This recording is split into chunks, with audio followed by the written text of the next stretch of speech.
Hi, this is JP Morgan, and today's Slant and Lens lesson is a look at using a strobe head and a reflector on location.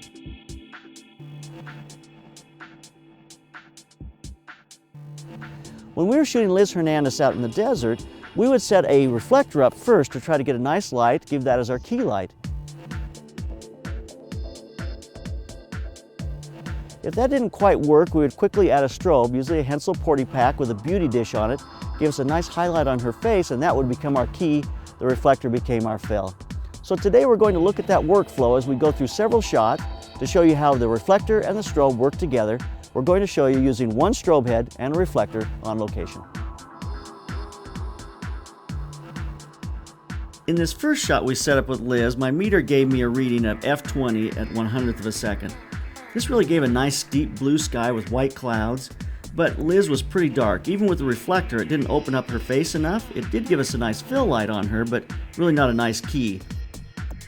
You know, a couple options I have. One, I can open the camera up 2 stops, which gives us an overexposure of the clouds in the background, but opens her face up nicely. The reality is I'd like a really nice deep sky in the background and a nice light on her face. So I'm going to go with a strobe here.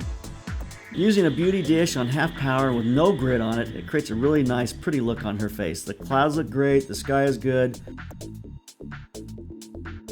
Then we use a reflector as our fill light.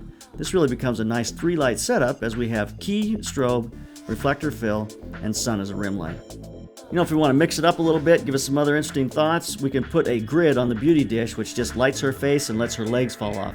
It's an interesting look, something to play with. We shot this at f20 at 1/100th of a second, 160 ISO.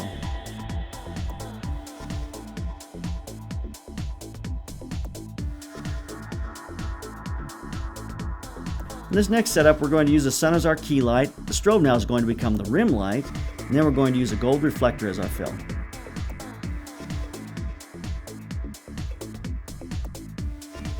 As she turns towards the strobe light, it now becomes the key and the sun becomes the rim.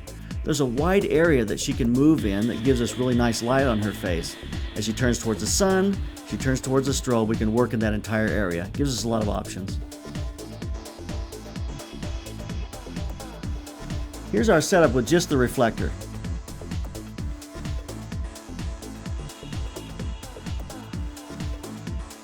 Here we've added our strobe. Our camera settings of this are very simple, f14 at 1/100th of a second, 160 ISO.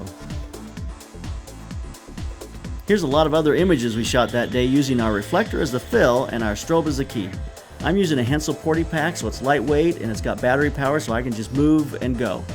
On location, there's only 2 constants. That is, the sun is going to change and the wind is going to blow.